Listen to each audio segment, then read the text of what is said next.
love it. All right, so my name's Dan Bidleman. I am the Linux user president. El I'm Presidente. El Presidente for the JaxLUG. And my favorite distro for now is still Gentoo. I keep coming back to it because I'm crazy.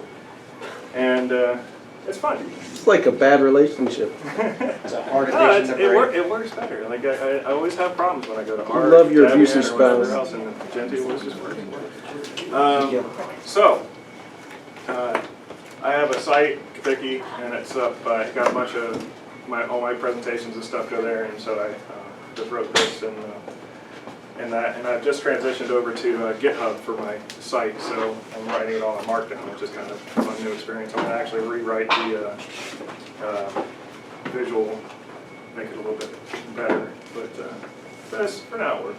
So is this available right now for people to go and follow along with or view Yeah. after the Yeah, presentation? if you go to Kipiki, KIPIKI.dev, and then there'll be a link to SSH, and this is that. What's Kentucky? That's just someone came up with. So, all right. Is there Wi-Fi that's available? Yes. I just can't tell it to you over the It works. Yeah. We type out Yes, the passwords, whisper in like, your I'm gonna ear. pass by that. No, it's on the camera. Sweet somethings. You gotta do it analog. So- Show your opinions. Okay, so for Secure Shell,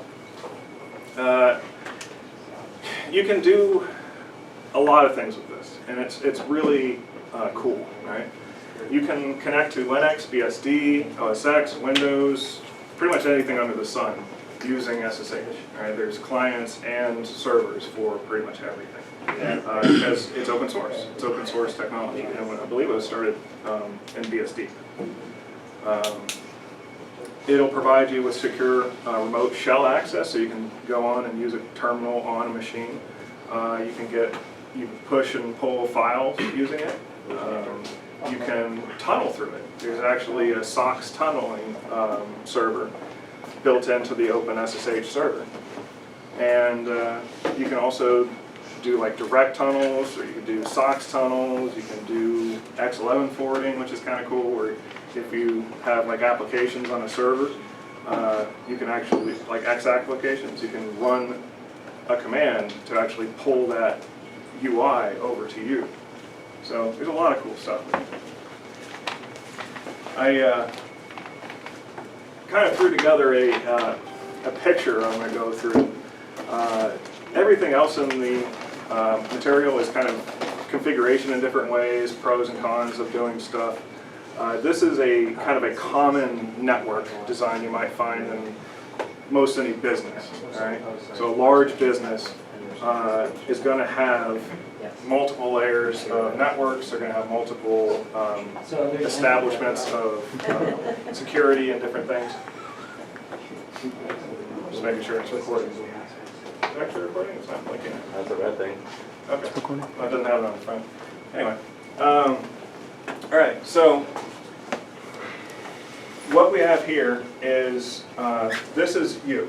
All right. So you have a client, and that client is trying to connect out. So you have your laptop, you're on Starbucks, Wi-Fi, whatever, and you're trying to get out to something, right? You go to an insecure website, your traffic is potentially compromised, either by somebody being able to view it or somebody being able to actually manipulate it, okay? That's why HTTPS is nice. That's why HSFS and all kinds of security things can prevent you from being compromised. And they can be enforced in different ways or not enforced in different ways, and they can be broken and all kinds of stuff. So if I was to try to get from me to my fictional corporation, I would not want to have like my web server just exposed via SSH, right? Or RDP or whatever you're using to try to run that. If it's a Windows server, you don't want RDP hanging around because RDP gets compromised all the time. You don't want SSH hanging out because somebody can sit there and hammer on it. And now it's another attack vector for somebody to sit there and poke, and now they know where the server is and blah, blah, blah. And you have to use another IP, all kinds of crazy stuff. So you don't want this server exposed. And so what you can do with SSH is you can either VPN into your network or have an SSH endpoint in that other network and then pop from there to other services securely. All right? So if I went from this client to an insecure service, right, my connection is not secure. If this insecure service goes to another insecure service inside of this secure network, that's also not secure. That's not great. But if I go from my client and I have security lockdown on it, I have a lot of different things mitigating any kind of security issues, then that is a safe connection, all right? And people they'll hammer that system. If it's a VPN endpoint, if it's an SSH server, if it's an RDP server, if it's anything that sits on the internet, it's going to be on Shodan, and if somebody doesn't like you, they're going to be on top of it. So you need to keep your patches going on that server for sure. Everything else as well, but that's your hard point. You mentioned regular ports? Hmm? Or regular ports? I will. Yeah. Mitigation, okay. We'll have all kinds of mitigation effects and everything. But this is just kind of a setup and idea of how networks work, all right? So if I go from my client into a secure server, and then I bounce from that secure server to other things inside of this network, now all these other things are not exposed, potentially, and they can talk to each other and not be affected, all right? So let's say I have these two servers, and they're talking in an insecure protocol. That insecure protocol, if it was sitting around on the internet, would be horrific. Like, that's very bad, right? So it could be intercepted potentially, depending on how you build the network and all those different things. And everybody in the world can potentially hit it, and they're very bad things. But if you're inside of a more secure network, then it's more safe, right? Now, you don't want that to happen in general, but for all of us that are in the industry, we know that there are tons of programs that their security is garbage. That's why you isolate them, okay? You keep the people on the internet from touching them. But you need to touch them, and when you're out on the internet, you're sitting down at like the pizza place and somebody calls you and says, hey, the web server's on fire. You need to talk to it, right? So you go and you punch into your network, and then you go step over to your server and administrate it. SSH allows you to do this. VPN allows you to do this. Different methods of doing similar things. But this presentation is about SSH, so we're going to talk about that. So we punch from here to here, and then from here we can hit all these services. Or we can hop from there to a more secure network, and then get to more secure things like database servers or back-end services, file servers, different things that are more needing to be isolated because they're juicier targets for somebody. Don't do this. Things like this is what compromises networks a lot of times. So let's say that I've SSH from my client to the DMZ SSH server, and then from my DMZ SSH server to my secure SSH server, and then I decide to open a telnet to some external service. Well, guess what? That external service, if that's compromised, they can just hop on, backtrack your connection back into the network, compromise this server. Now they got the crown jewels. All right, so you got to be very careful on how you architect your network to prevent this type of thing. Like, that should never happen in a network standpoint. People shouldn't be allowed to do that, right? But sometimes they are. It's all in design and different things, but SSH, it allows you to encrypt connections for using all kinds of different stuff. If I need to, let's say the database server has a UI, right? I can build a tunnel, a secure tunnel, from my client through the DMZ SSH server, through the secure SSH server, that then pops out there, and I can talk to it through that connection. Okay, so I can basically just open a static port or open a dynamic tunnel that hops a couple of hops in, and then I can administrate a server using a UI or whatever, utilizing SSH. It's very powerful. You can do a lot of dynamic things. This is one of the things I love about Linux and the tools that come from it. There are simple tools that are very powerful.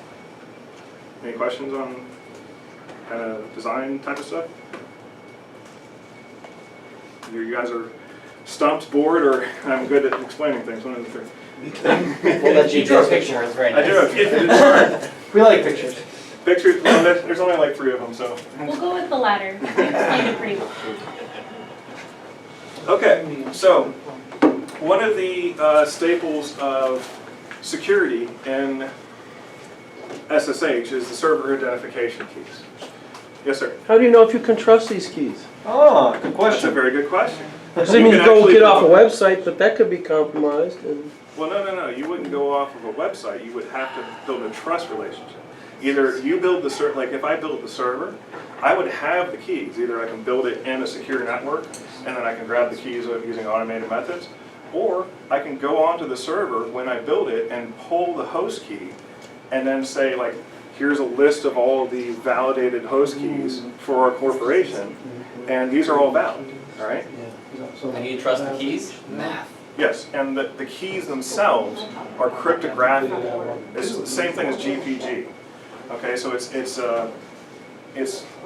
able to do the math in one direction but not in the other. And so what you do is you have the public key of the server, and I'll show you how you would get that by just SSHing to it. But you would have the public key of the server.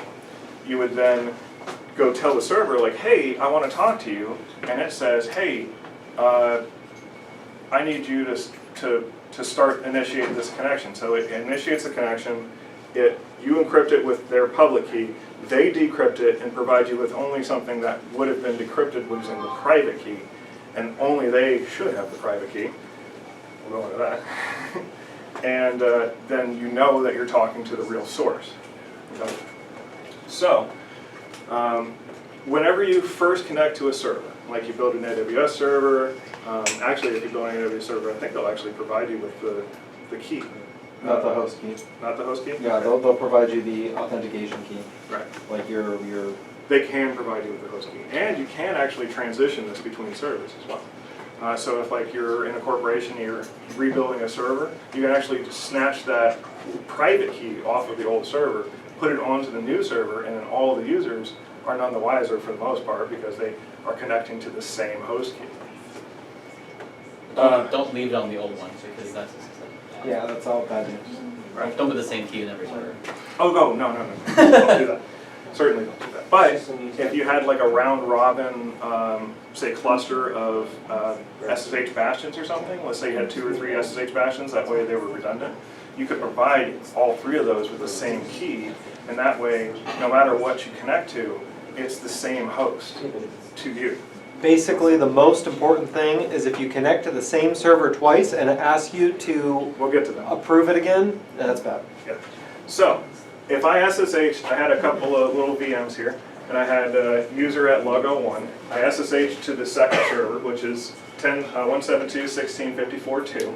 It says, hey, the authenticity of the host, this guy, cannot be established. Here is the fingerprint he gave me. Now I can go to that server physically and find this. This is on the file system, and it's available for people to read. Okay? So, I'd back up one step You though, can- because that gets generated when you first start SSH for the first time on a Yes. clean install. I'm actually going to go over regenerating it too, as well. So this is unique, generally, to every machine. It's generated on build of the SSH server. So you already have to have access to the host server so you can get the key. If you want it to be very secure, yes. Like if I'm inside of my own network and I SSH to my server, I feel that my network is fairly trustworthy. So if I I'm wanted not to gonna use worry about your it. network, I would go to you and you'd hand me a thumb drive with the key or something. I right? could. Okay. Here's an easy way of doing but- it. Would you do that? I'll tell you an easy way of doing it. Just go on the box, do SSH localhost, and it'll tell you the key, the fingerprint. And then you can just go on your other box, SSH, and just compare that fingerprint. Okay. And it'll actually be stored if you're on the box in etc SSH as well. So there'll be a public key just hanging out that you should be able to read. And in the screenshot, you see a fingerprint there, Yeah. which is just a shorter version, the fingerprint is not the whole key, it's just a little bit of it, but it's easier for a human to look at it and go, okay, cool, Pretty much, if I I'm mean, they- SSHing is something that I know, I'm just gonna say yes. The first time. For the first one. The first time. Okay, and we'll go over that. So, would you like to accept this? I trust this server, I'm on a trusted network? Sure. Cool. All right, so it permanently added for this IP. Now that's not if I have DNS, it'll be another entry or something like that, right? But for this IP, I've added this to the list of the known hosts. Okay? And so it asked me for a password. Put in my password, and I log in. Here's my Debian MOTD, and then I log out. Okay, so I've established a connection once, and I logged out. Now, if I SSH to it again at some point, I should not get this material. And as you can see here, I SSH to the server. It never tells me about the key. It automatically just silently just says, okay, everything checks out. I have a key for it. It's valid. We're good to go. All right, so it doesn't even tell you. It comes down and says, what's your password? Give it my password, and I log in. This is what you want to see after the first iteration every time. But if you rebuild the server and you didn't transfer the key, you'll get something different. All right. So if I go to log02, which is the server, and I remove an etc SSH, I remove all of the host keys. I just blow them away. All right. So it's just like if I was rebuilding the machine. And then I told it dpackage reconfigure open SSH server, so it just reinitializes the SSH server. And it created the three types of keys, the RSA, the ECDSA, and the ED25519. Once it recreated those, this is a different server to everybody that connects to it now. Right? Because those host keys are different now. When I try to connect to that server again, I get this. Is so possible someone is doing something nasty? Yes, so many people will just run this. Just like, yeah, whatever, I don't care. This is really important, all right? This tells you if somebody is doing a man-in-the-middle attack against you.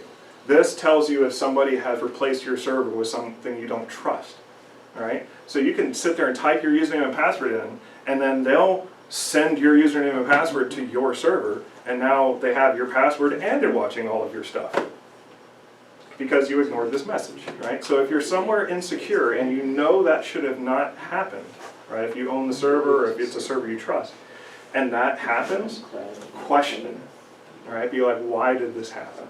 What's up? Call your security people, call your network people. Be like, what, did somebody rebuild this box? What's on fire? How did this happen? It's the equivalent of getting an SSL error, you know, when you're browsing a website and you go to Starbucks and you open up google.com and it's like, this is an invalid search. Similar Same type thing. of Just there's a reason behind that. There's a reason that you're getting that message. And it's probably not because Google decided to just go self-sign for a couple of days. And so this is an important thing in preventing yourself from getting exploited. You can see that fairly common if you're connected to a local address, though. If it's a local IPv4 versus a public IPv4, you could have the same message with a different network. Because when you first store a key, like say you store a key for 192.168.1.1, and then I go back to somebody else's network that also is using 196.1.1, Oh yes, I'm going to yes. get that message because it's associated the key with the wrong IP Yeah. address. So I have to go and delete that and bring it back up. So it's not always nefarious. Right, exactly. And so as long as you understand what's going on, like if you're on AWS, right, and you have a bunch of servers in a local subnet type of thing, like I said, let's say I have 2,000 servers, or I'm an OCI or something, I have 2,000 servers, and those ranges may overlap, then you might encounter that, where it's just like I connected to this tenancy, I did some stuff in it, I connected to this other tenancy, and oh, I got this error. It may be fun. But they kind of vary how they do it too. Nowadays, actually with this one, it's not just the IP address, it's actually a host identifier now. So it's kind of It different. can I be don't know if common. it'll It depends on transition. how you connect to it. It'll store either the name or the IP address. Right. Sometimes it's both. Well, it wasn't even a name. It was some crazy thing. I think it's actually. You can No, always it's- just spit out your known host file and it'll show you It's all right different patterns. Yeah, it's actually right here. We'll get to that. So, all right. So this failed. That's not great. So if I wanted to, I know that I cleared it. So I just run this. All right. And it says, oh well, you're trying to reset this host. I found that host. I knocked it out, I put the old one over there so you can see what happened, all right? So I know what happened, and I could even go into this known host file and get rid of it myself or change it out or do whatever I want. From the, for the keys, this is what the key looks like on the client side, all right? Now, you can take pictures of this and stuff, this is all garbage. This is the key from the client side. When I build the client, or when I first connect to the server, it puts this in my local .ssh known host. See on my JaxLUG 01? And this is the private key. Notice it is longer, as Mike suggested as well. It is longer than what you just saw on the command line, because the command line was just showing you a SHA-256 of this. This is the actual key, all right? So it's very long. But on the server side, so we have on LUG 02, we have the public key, which you can see it matches, DHSO, DHSO. Yeah, it's not the whole key, but it does match. If you want to line them up, they would. Right, and this is the actual private key. So this is what should never be shared, right? If you see private key, anything that says this in GPG, don't ever put that on the internet, don't send it in an email, like you need to protect the hell out of this thing. Because this is the crown jewels. This means you are you to everybody that has this. That's why it says private. Yeah. That's why it's on the website. Your mom. Well, again, this is a junk cert that I'm gonna be typing all those letters out individually later from my entry. go for it. What's the difference between GPG and PGP? GPG is the GNU privacy card. PGP is pretty good privacy, and they are very similar. PGP is a company that I believe made the original ideas of it, and then GPG is a open source implementation of a lot of the encryption standards. Okay. So you have to pay PGP. GPG is open source. But PGP might have like some more options and different things. I know one of my old works we had to use PGP because some of the people that would connect to us had ancient materials that GPG did not support. And so we had to use PGP to be able to decrypt what they were sending us. So yeah, that's host keys. Now we're going to user keys. User identification keys are really fantastic. This allows you to very securely log onto a server. If I send my private key, or don't send your private key, if I send my public key to the server and sit it on the server, then the server can use that as an authentication basis as opposed to a password. And these are much more secure than a password. It's a 4096-bit RSA key that I'm generating here. And we'll kind of walk through the process and why it's good to do this. Is that how you generate it? Yeah, this is how you generate it. Just finding the code. First on my client, I'm going to go SSH keygen. I like having the maximum bit length because now I've seen like on Ubico's site and everything, they say that anything beyond 3K is minimal for additional security. 2K is enough for a lifetime, but I don't really believe that. So I go ahead and go with the full 4096. This is the maximum that an RSA key pair can do. And so I generate my key pair, so I SSH keygen, bits 4096. By default, it defaults to RSA, so it generates a public-private RSA key pair. And then I did not give this a password. However, you should. This is just a test box and everything. But if my secret key gets stolen, now they can do brute force attacks and different things against it, but having a passphrase allows for another layer of security. If somebody just hops on your machine and they're not like trying to steal your key or something, but they just SSH to some box that you're supposed to have access, and it has a password for this, they can't get to it, which is good. Keeps you from getting donuted. Yes, sir. What does the random art do, and what should I do with it, if anything? I'm actually not sure what random art does. It's always been there and I've never had to use it. Right? If you don't use it, I thought it was a confidence that your random generator is working. Maybe. If you look at it and it was all blank, then the That- potential that your key is generated using not random data. That's That's good just point, a- yeah. Like, Maybe. it's pretty art, but if it's not pretty, problem. Right. If it's I very think it's like symmetrical in some way, I think it's a hash, and then whatever it generates would look much different Yeah. between different keys. So it's a way to visually, Right. instead of inspecting the text, which is pretty cumbersome, you can just quickly look at those two images and say, oh, it's different. Yeah, if you ran it twice and then they looked different. That's interesting. Yeah, all right. I just also want to note that the 4096-bit key, I use that as well, but when you generate it on a Raspberry Pi, it takes a little while, and I just quickly Googled it. A Raspberry Pi 2 takes around 11 hours. Okay, so To generate that. there's a thing about that. If you're dealing with a headless machine, especially like a VM and like a cloud type of thing, or if you're dealing with a server, something that has not a lot of entropy. So entropy is generally introduced by people interacting with it. So hitting the keyboard, moving the mouse around, having a UI and doing shit. That generates entropy. When I'm trying to build a key, I need entropy, I need randomness, all right? And the random number generator is not perfect. And so when you're generating keys, a lot, like GPG will do this. GPG is very, very strict on this.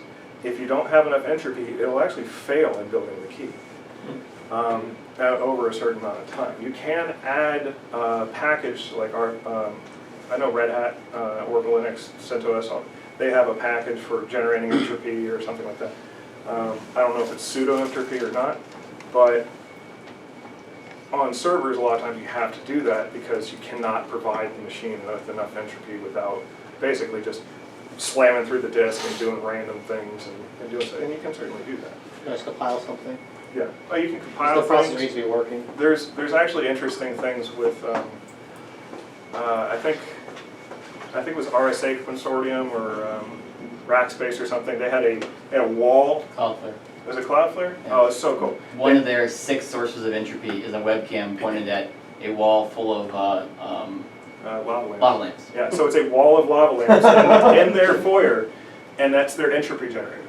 That's One of them. One of the sources of entropy that then get combined to Mhm. create it.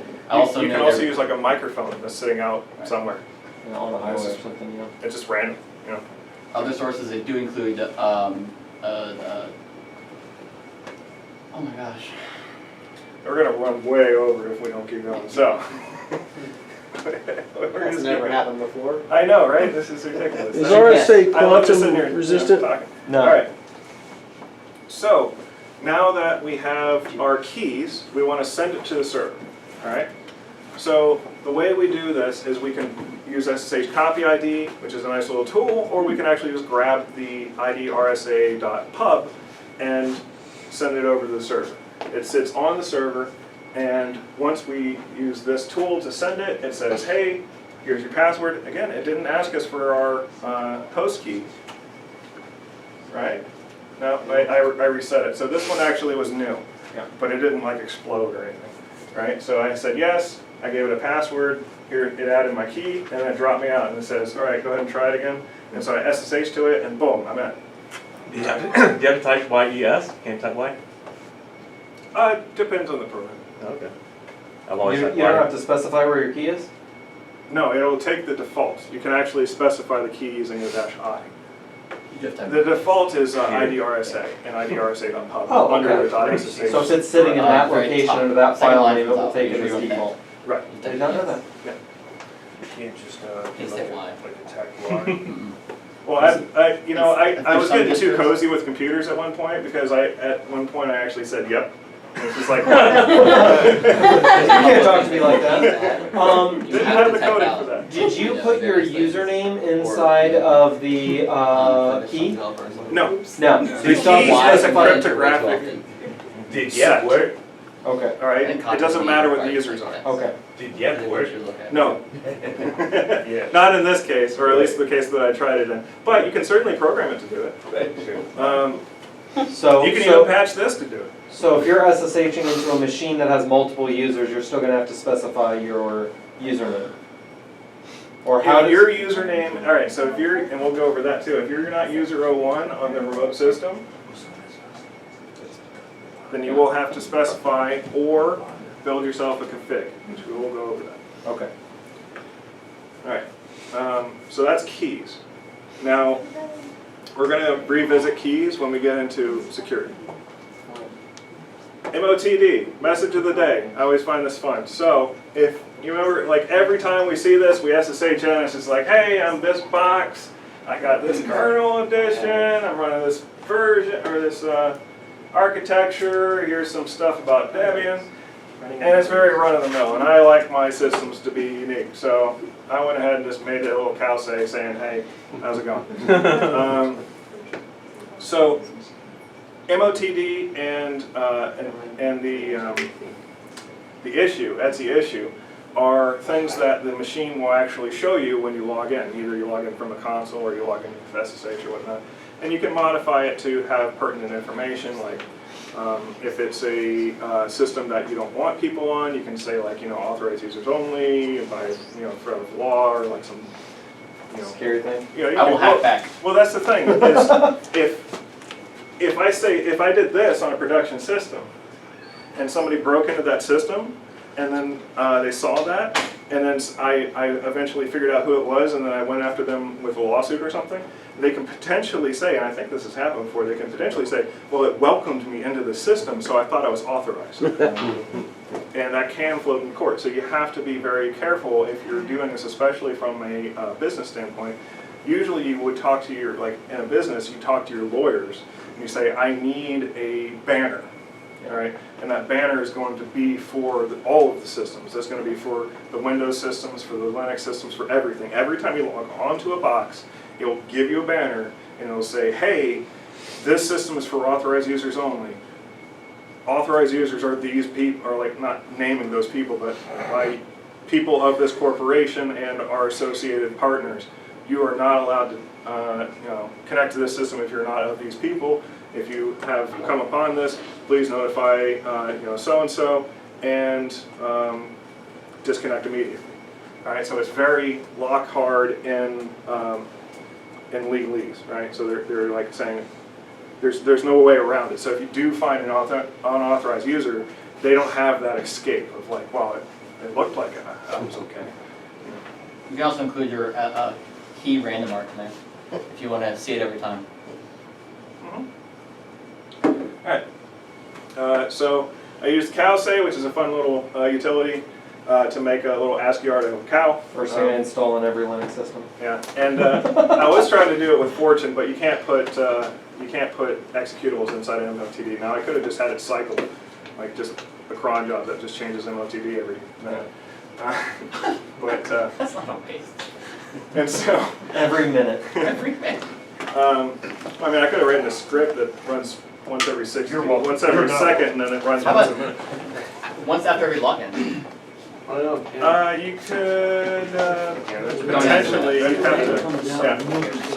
So I dropped that in there, and now whenever I SH to it, I didn't change the issue. So this is from Etsy issue, and I did change the MOTD, and so I get my issue, and then I get my MOTD, and then I get my last login information. And that you'll see that for the rest of the presentation. How do you set up things like apt update, and if there's any available packages to update? I've seen that in some MOTDs before. Yeah. That's just Ubuntu there's does not it's not an actual command. Like you can put a command in there. I don't know. I know that some distros do some like crazy stuff, like here's the system status and stuff, Yeah. but it's probably tied to CPU logon, status or something not like that. tied to the MOTD. Okay. Couldn't be in the front pop. So there's Etsy logon, and there's a bunch of different There's some things, other and you ones. can actually execute things when the user logs into the system as well from the profile and different things. And so you can additionally put different things that are just not the message of the day. Message of the day is supposed to be just text. Okay. It's like static. Static text. Okay. Okay, so securing SSH daemon. Now this is by far not a comprehensive list, but there are some These are pretty good to use usually.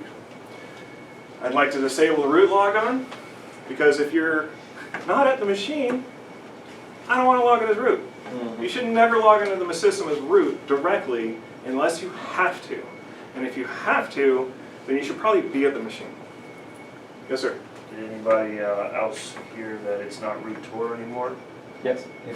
Cali finally changed. Just making sure. That's All right. fantastic. Yes. I run a honeypot out on the internet, and my number one username login for my honeypot by far every day is root. It's because it's standard on every machine. They'll try a bunch of different names, but root is on pretty much all. It's like administrator on Windows. There's always administrator, there's always root. First thing you do. You is can make another change account. You can actually change that account name. So if you want to change it to Bob, now Bob's UID 0, then you can do it. It's just a name.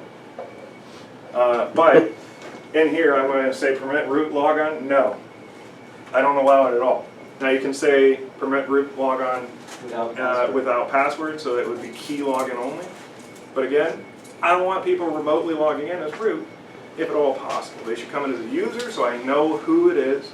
That's another thing with shared accounts. A lot of times corporations will allow for shared accounts, like, oh, just log on as you know, web root or something like that, right?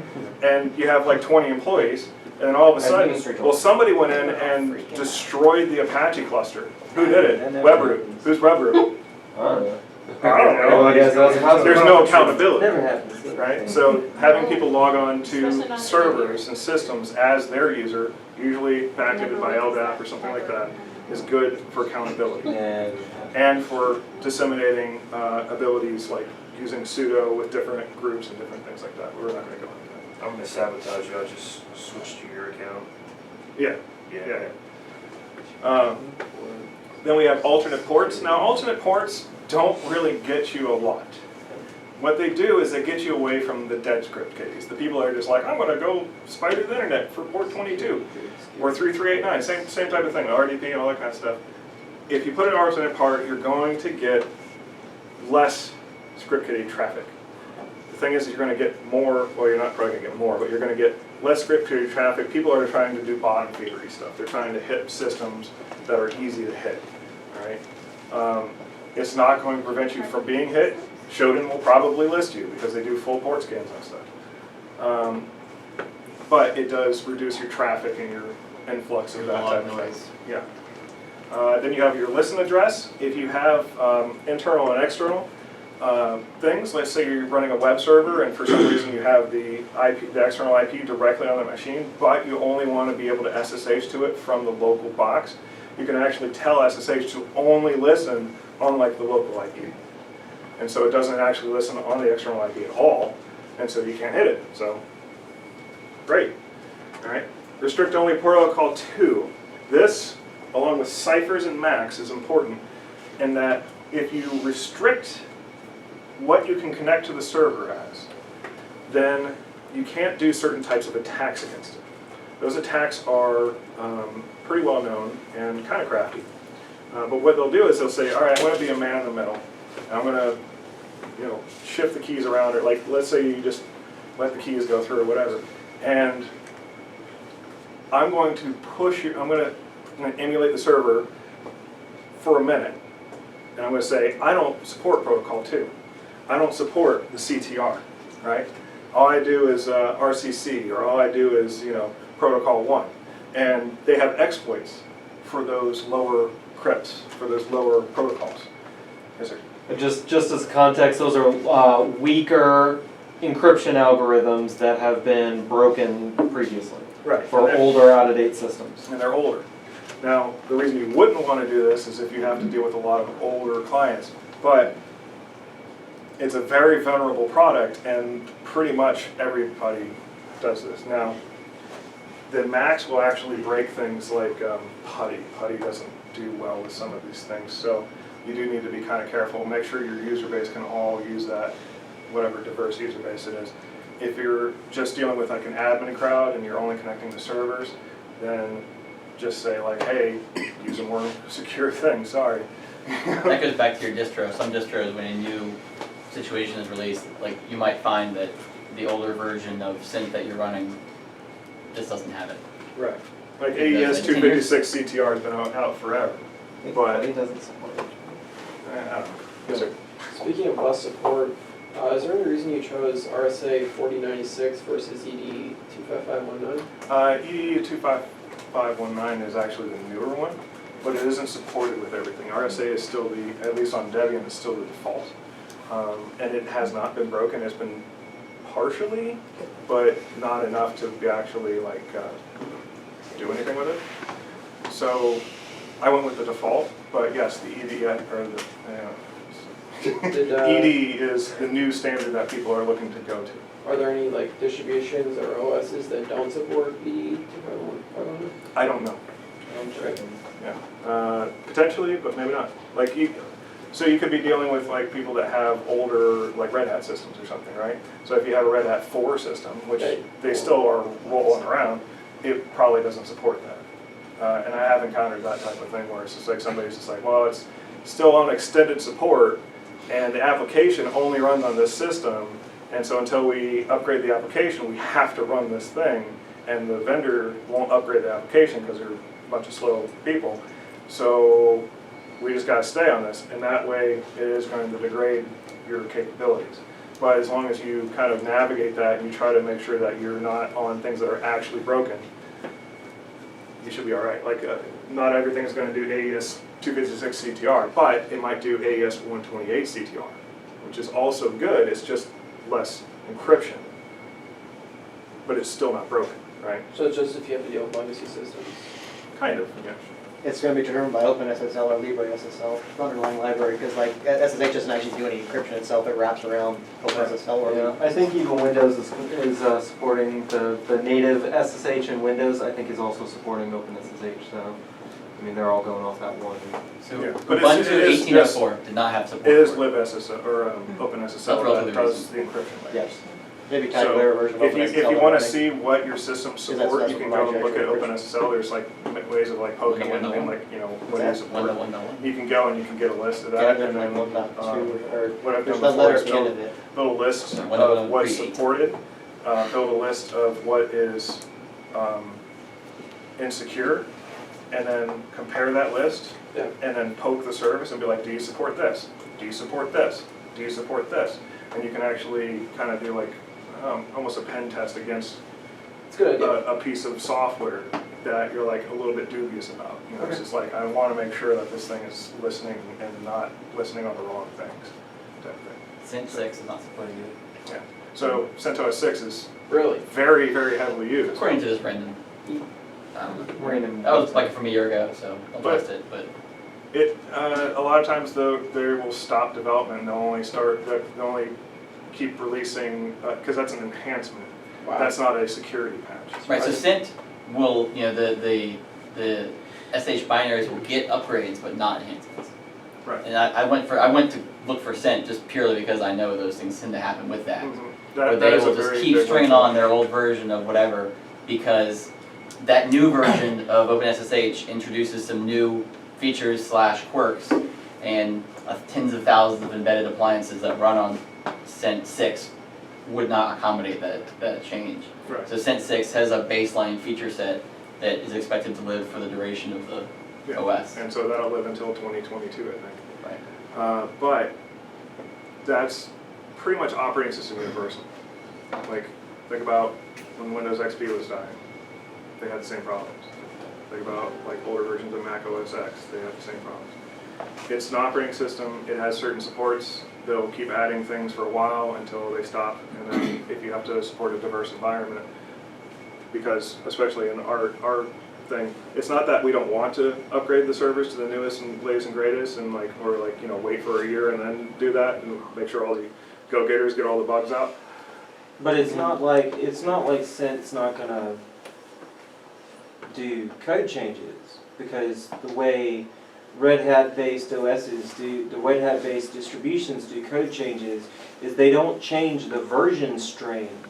They backport the code changes into the code They'll backport some of them. packages. Agreed, They but will they And backport won't. then they don't security change the code change, they don't change the version string so that they don't actually break the compatibility with the with the rest of the package sets.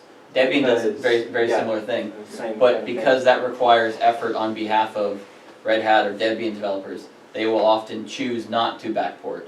Sure. I spend more time in the Debian world, and I'll often go into their bug tracker, and there it is. Yeah, we're not going to bother with this particular feature Okay, because we need to move on. yes. No, I mean, I'll stay here all night with you guys, but. I'm learning. Do it the lush. Well, we have password authentication, no. Pub key authentication, yes. By default, pub key authentication is on, but it is nice to go ahead and specify that. Password authentication is no. If you do that, you can no longer log into the box with passwords. So make sure that your keys are all set up before you do that.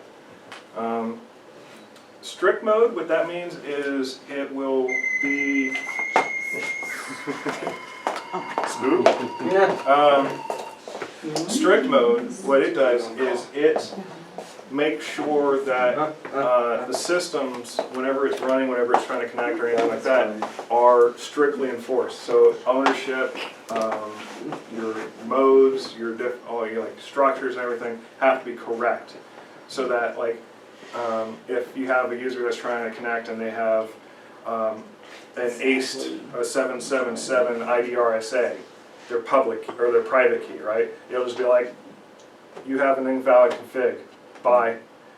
That's what that does. And it can get actually really annoying for some users. It's not extremely verbose.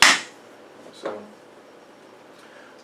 there's other things that you can do to kind of secure your server, like login hammering mitigation.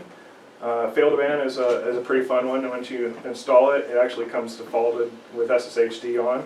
But you can make it more strict. I usually make it a lot more strict.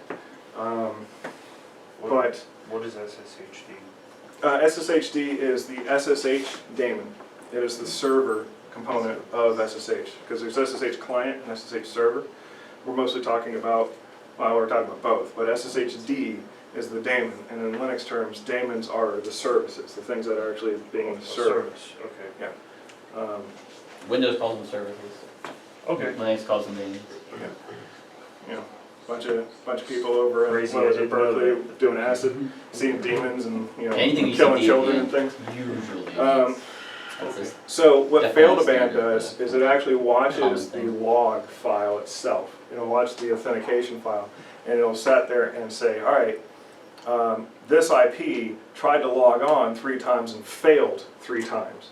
And so what I'm going to do is I'm going to go into the IP tables or whatever firewall thing that's interacting with the kernel, and it'll actually block that person from talking to SSH or, depending on your config, the entire server for 5 minutes, or in more aggressive cases, forever. And you can like turn that off or anything like that. There's all kinds of different methods of doing this kind of mitigation. You can do LDAP lockouts, you can do fail to ban and stuff like that. I'm usually pretty negative about, a lot of security folk like to say like, all right, well, if I fail to log on, if a user fails to log on 3 times, then I just lock their account and then they have to come back. And it's like, that's fantastic. What I'm going to do is I'm going to go to your company portal, I'm going to write a script, and it's going to log in from A to Z in sequence. How many ever times it takes me to lock an account. Lock it. And I'm going to lock all of your accounts in like 5 minutes. Enjoy. Right? So that's a very bad way of doing it. It's exceedingly bad to do that. There are people that try to push too far, and you need to make sure that your security doesn't shoot itself in the foot, but also is good enough to prevent things from happening to your service. You can also do multi-factor authentication. I have some links to that because I didn't want to really sit down and walk through that whole thing. But there's YubiKey, which is like the little, yes sir? How can you set up fail to ban if you're on like a home network with port forwarding? Sure. Yeah. It just looks at the logs. How would it block the IP tables. Okay, so it's The just Linux firewall. So the Linux firewall on the machine can see where it's coming No. from on the far side? No, No. it would block your router. Yeah, you block your router because all the requests should be coming from the router I because don't it's know. port forwarded. I don't know, I've never tried to do that, but Yes, you can do it, but it's way more complicated than doing it if you're, because you've got to be natted. Yeah. You've got to be able to probably not. forward the NAT, Yeah. and like, it's doable. Uh-huh. I've got it, I'm doing it with my Comcast connection at home, Okay. but it's, A pain in the butt? it took me a while, and the first several times I did it, I ended up like banning myself. Yeah. I think I usually turn on NAT forwarding because it's literally telling the box, this is, it's coming from the router, but Yeah. it's actually coming from out there. Yeah, like a yeah, I Proxy ended up or banning the- myself several times until I got it right. Okay. That was not fun. And that's all about Thank you. playing with it. When you're playing with it and you're sitting there screwing around, make it really like not aggressive. Make it like 30, make it 3 tries but 30 seconds. Yeah. A ban. And it's just like, oh, no, Mhm. hold on. Also, way you can, Or just keep another connection open because it doesn't yeah. kill existing connections. And so you can open another connection and Turn then on sit there and failed hammer again, it and and then then be try. like, oh, no, it blew up, and then unban yourself and then try it again and do something else. That's why I was glad I had a work laptop with my cell phone mobile hotspot, so I could Google things, figure out what I did wrong. Oh, yeah.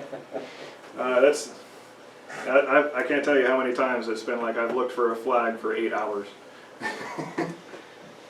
Back when I was doing the LAN parties back at UNF, I made routers out of Linux computers, and let me tell you what, that's not documented great.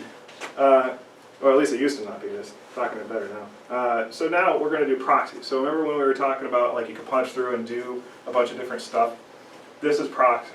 There's a couple of different ways of doing that. This is a dynamic proxy. It uses this thing called SOCKS, all right? Now with SOCKS, you have to have a SOCKS aware program to use the proxy. Firefox, Chrome, Internet Explorer, all these things have the ability to talk to SOCKS. And so I can do a tunnel like this. I can SSH minus capital D 8080 to that box, and then I can go into Firefox, go into the network settings, and then set up a SOCKS proxy and say, I want to talk to localhost port 8080 for my SOCKS proxy, and all of my traffic from Firefox will then get shunted over to this box and then exit out of there. All right, so that's very useful if you're dealing with an unknown connection. Like let's say that you're at Starbucks and you have a server that you trust on a corporate network, at your house, wherever, and you don't trust your connection and you want to just shunt all of your traffic over an encrypted line, but you don't have a VPN or you don't want to pay for a VPN or anything like that, but you already have SSH, boom, there you go. SSH minus D8080 to the remote host, you get there, and then you set up Firefox to use that port, and now all of that traffic walks down your SSH line and exits at that node. That's cool. Just want to comment here. You were mentioning if you don't have a VPN or you don't want to pay for a VPN. One really nice program that I found recently works out of the box on any SSH instance is SSH Shuttle, and you just basically just connect to a server just like you normally do with this SSH Shuttle, and you VPN all your traffic through that server. Oh, so it's a encapsulator. Yeah, it sets up all the IP tables rules in your system, and it moves everything through that SSH session. Yeah, I've seen, I think it was like, what was it, Red Yeah. One, what was it? But there's a couple of products that have, and Proxyfire does that too, where it'll actually make a like HTTPS proxy for services, like, Oh, there are no SOCKS proxies or HTTP proxies. It's all directly through SSH, set up through IP tables in your system, but it's all just one command. It's open right, but source. how does it, do you have to have root on the other side? Nope, Because, you don't even have to have root. well, then it sucks. No, it doesn't set up a SOCKS proxy. It just routes everything through the SSH session. Oh, I mean, it does do the port forwarding, right? But it sets up a small Python interpreter on the other side. Okay, so well, that's the thing, is it can't control unless it's root, it can't control the firewall on the other side. No, it doesn't control the firewall on the other side. It only controls it on your own system. But yeah, there's different projects that do that. What was that one called? SSH shuttle. Okay. Definitely Look at that try one. it That out. sounds like fun.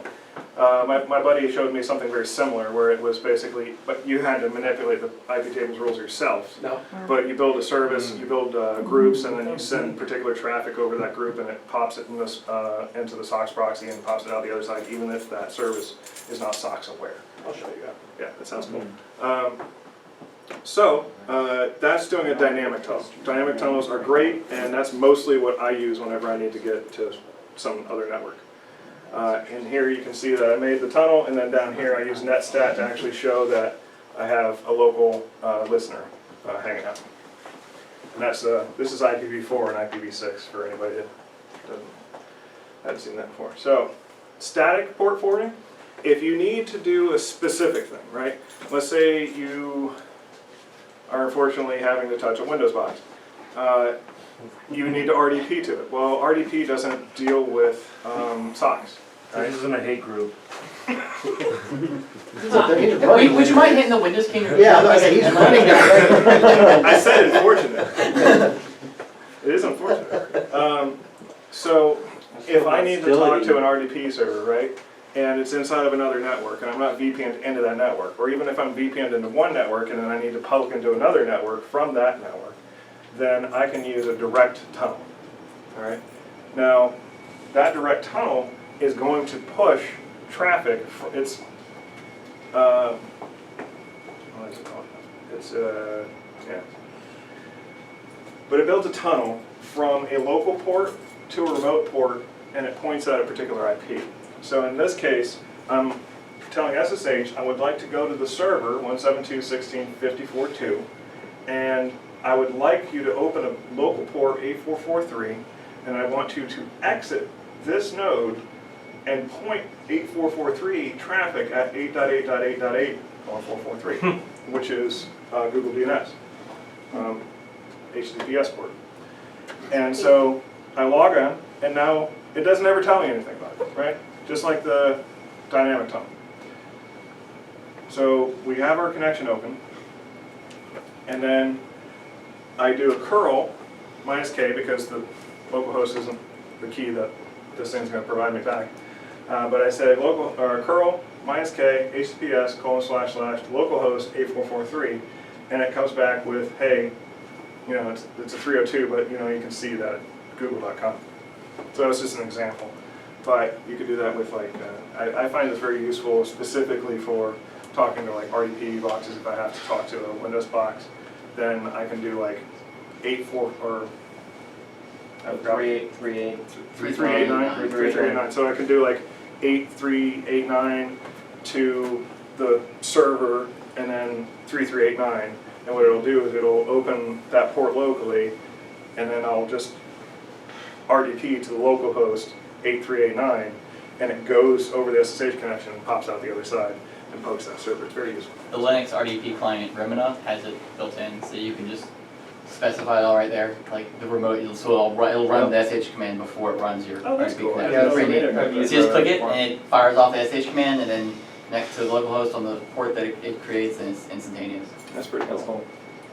So lots of interesting, useful stuff you can do with this. Here's an X11 forwarding. It's very simple, but it can be very powerful. Now, nowadays this isn't used nearly as much, and especially as Linux moves away from X and into Wayland land.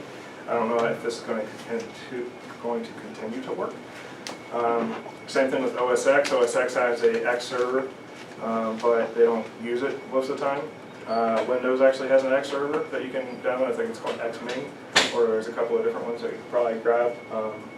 So they could potentially be used, but this piece is aging. But it's still really cool, and I wanted to show it. So if I SSH minus capital X, you could do capital X or capital Y, and it's on some distros it's exactly the same. I think on Debian it's the same. On some distros it means that the Y is like trusted, whereas the X is not in certain ways. So pick your flavor.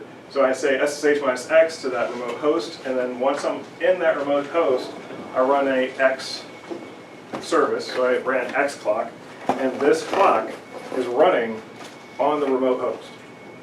But I'm getting the display on my local host. That's kind of cool.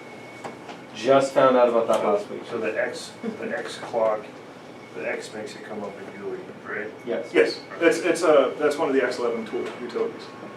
But you can like run Firefox, and it's going to be laggy as hell, but you can run Firefox on the remote system and do that. Now, that kind of used to be a way that we would do things, like, you know, like, oh, I need to access this material, so let me run Firefox on the server that has access to that material, and oh god, it's so slow. Dynamic tunnel is way better. There's also hardware, there's a, you know, hardware acceleration stuff. Managing Firefox, I really virtual hates it. machines Yeah. on a remote host, on a headless. That's how I found out about it. Yeah, it's pretty cool. They call those thin clients. No, that's the name for it when you're running a remote X session. You Oh, have a yeah, thin okay. client. We have a jump server, like we kind of like what your picture was, but we're not outside the network, we're in the network, going to another server and then touching all our servers. You have network isolation, so you have layers, Mhm. and that way you can isolate things. And that could be for like security, like if you're dealing with, like if you have a department that is dealing with viruses and stuff, and you don't want that to escape that network, but you do want an entry point. You have a hardened server that's very well patched, that's very locked down, it's running SE Linux, it's only running SSH, it has, you know, super heavy access and stuff, and that's the only entry into that network, and then it exits some other way to get to the internet, you know, from Comcast or whatever. And it's you can be inside of a network, get to another network, you can hop around, you can go from internet to a network, back to the internet, back to another network. Okay. This is jump host, or proxy jump. It allows you to do things that we've been able to do for a long time, but it was actually kind of irritatingly difficult. But it's proxy commands, and what you can do is you can actually move traffic between hosts, hopping in and out. So this example I did here, and by the way, this does work with Ssh Proxy and with, I believe with X, which you probably wouldn't want to do that because that would be a lot of traffic over a lot of links. But you can do it with Ssh Proxy, and you can do it with actual proxy. Like if you have an RDP server that's 2 layers deep, you can SSH to a host, and then to another host, and then to the RDP client, and it would just streamline flow through that, which is pretty cool. So in this example, I'm going from user 1, which is my local box, logo 1, to user 01 on the remote box, logo 2. And then I'm going back to user 1, remote logo 1 box. So it's going from my local box to the other test box, back to my same box, and then back to the other test box again as another user. All right? And so I say SSH minus J, and then each host, this can be like 16 long if you wanted to. Each host in this chain, and then the destination. Okay, you can add the -D, and it'll make a tunnel that starts here and ends there, which is really cool. All right? And so in this case, it's going to go as my default user, the user 01, to the second host. Then it's going to still use that same user, go back to the first host, because I had 2 test boxes. I mean, in reality, you usually have like a third host and so on and so forth. So, second host, back to the first host, back to the second host again, but as a different user. And you can see here that it asked for my password on the first hop, or actually, it didn't ask for my password on the first hop because it was .2, The password. but I had a user key there. All right, so I have my user key here, and so it just gets in there. Cool. Now I'm on this box. Next box. Well, I don't have a key there, so it asked me for the password. Cool. Next box. I don't have a key on that user account on that machine. Asked me for the password. Now I'm inside of this machine as J Smith, right? And I've hopped through 3 You had different to know machines. user 01 and you had to know J Smith's password though. I mean, this is valid access. I have access to every one of these hops. And you can put on keys and whatever like that. And so if you wanted to have an isolation network, you could put keys on like a bastion type of system where it's like in between your systems, and you have the keys, and you log on to that box, but you kind of do it transparently because you always use a jump host. And so you can put that in your config and say, if I would try to go to any of these boxes, my config says I need to go to this box first, and I have a key, so it just boop, and it just pops into that box, hops to the next hop, and now you're good. All kinds of neat stuff. All right, so back down to some simpler things. Just user and port setup. If we want to do a different user, if we want to do a different port, you can do SSH user at IP, or you can tell it -L, which indicates you want to use a different user. So here I'm logging into the same box. I'm logging in as JSmith, just random Joe Schmo, and but my user 01 is not what I'm trying to log in as. I'm trying to log in as JSmith. So I do it that way. I do it this way. Effectively, exactly the same. Port switching is similar, but we want to do a -p to indicate a different port. And so I wanted to connect to my remote host on port 2022, and if you were changing your port to be an external different port, either via the firewall or listening on a different port or whatever, you would have to do that to connect to your remote host. SSH Client Config is really super awesome. It's very powerful, and this is, when you're connecting to the same boxes day in and day out, this thing is fantastic, all right? It allows you to build configurations that are static, that you don't have to change, or you can automatically change them or do whatever you want with it, but it manipulates how SSH works. And so I'm going to go through a couple of more configs and then show you an example client config. So we have control master connections. Control master connections will save your life if you're a sysadmin. These things are fantastic. What they do is you make a single connection to another box, or you can do the jump host and go through a bunch of boxes or something. And all of the other subsequent connections will use that connection in a multiplex manner to actually push through and give you another terminal, basically. And so I SSH once with my SSH master connection here. So I have a client machine, I have my remote machine. And then I use that connection with another SSH client, and I'll go to something else. I can just open a bunch of connections on this. I can do more jump hosts and go to different machines. I can do all kinds of stuff to be able to do that, and I only use one connection. The negative effect of that is that one connection is harboring all of your traffic, and so if you lose the connection for some reason, just like the internet's wonky and TCP can't handle it for some reason, boom, all of your connections are not dead. Also, like, you have to deal with like that one connection harboring all of the material, so if for some reason there's inconsistent, if you're doing a lot of stuff over that and it starts lagging that particular connection, then all of your connections lag. So there's positives and negatives, but I think the positives way outweigh the negatives. Server live interval. The server will actually make sure that the client's there once in a while, but it can be configured to drop the connection after a particular time of idle, or if your internet connection is a little wonky, then you might not be able to communicate back to the server very consistently. If you turn on a server live interval, you can actually tell the client to go out and poke the server at a particular interval to just say, hey, I'm alive, don't disconnect me. Hey, I'm alive, don't disconnect me. Server naming, you can actually name your servers, so if instead of having DNS entries, you can just make localhost entries that are like, hey, I always connect to the server, I don't want to type out like the 25-digit FQDN of the server, so I'm just going to name it Bob. And so I can just attach to Bob anytime I want, just SSH Bob, and it gets to the server I'm trying to get to.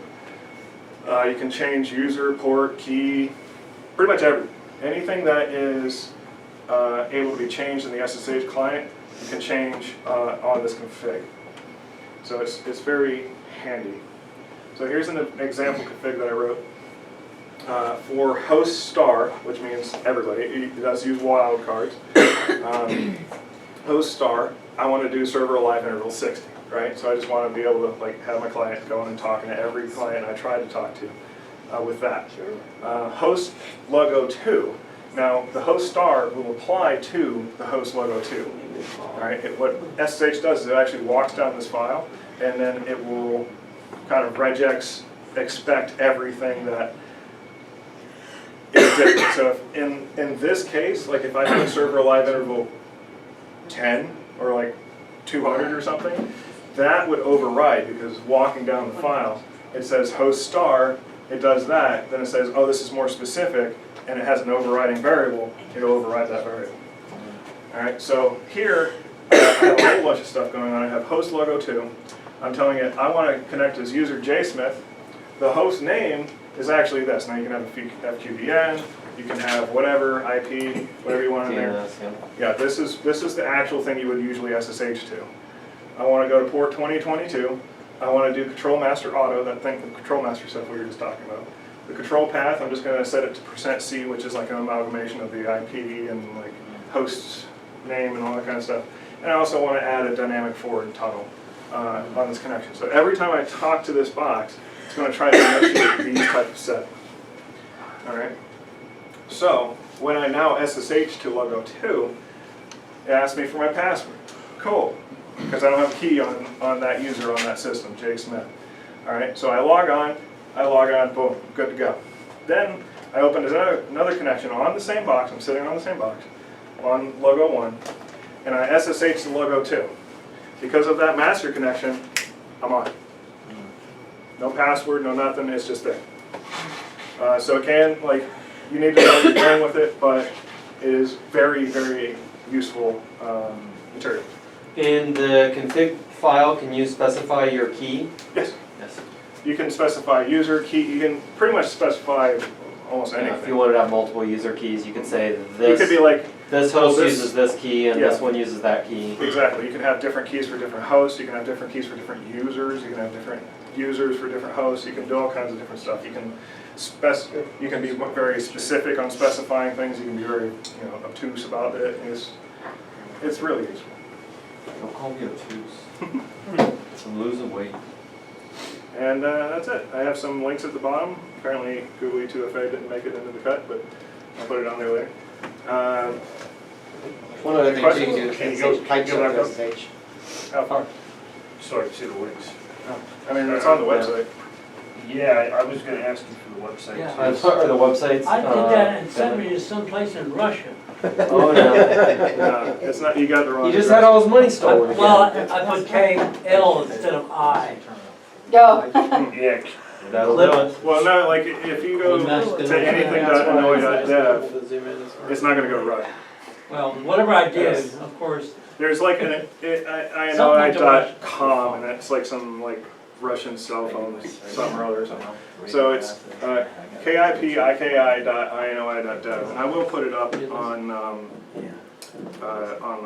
JaxLUG site or JaxLUG site. On the JaxLUG site. I am N-O. Would it,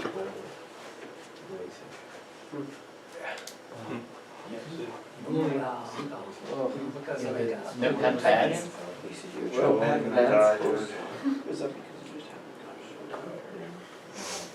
I don't think you can make it bigger. It's under format, yeah, Word. I don't use this very often. Yeah, it's small.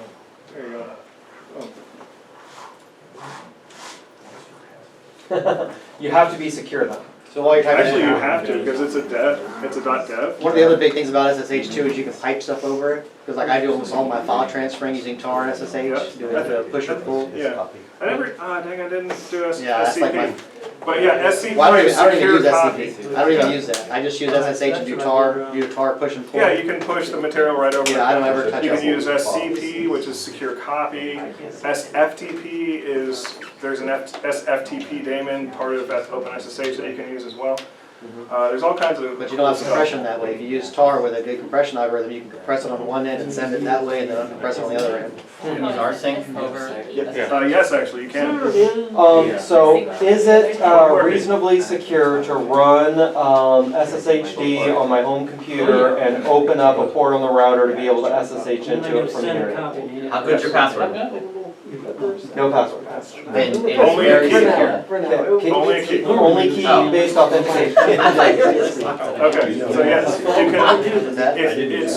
can, make sure Yeah, that you that's one way of doing it. anytime What you I do with expose. this is, it's like if you're using, like zip, Alright, basically so I'm pressing an archive, it's telling you anytime that SSH that you want to transfer. expose a service, you need to make sure that that service is, And it's, well cared for. I think So it's updated, I don't, that you're using the right settings, that's gonna go for I don't know how a web SCP does when you're server. transferring That's like gonna an go entire for directory. any kind of Still have service it doing from recursive. Windows or OS. So like with Linux, tar or whatever. zip, something like that, You you wanna can make sure just that you're up to tar date. the different commands you use with Your compression. settings. You can take an entire, Like like you I do wanna entire fire systems up out. a mail Like I'll back up an entire and just system and send it over let to it open to the world, because somebody will use that. Because rarely I'm just transferring like one Alright, file, so I usually I'm that's- transferring like an that can entire be on directory anything. or You can recursive directory. misconfigure whatever, and it'll be exploited.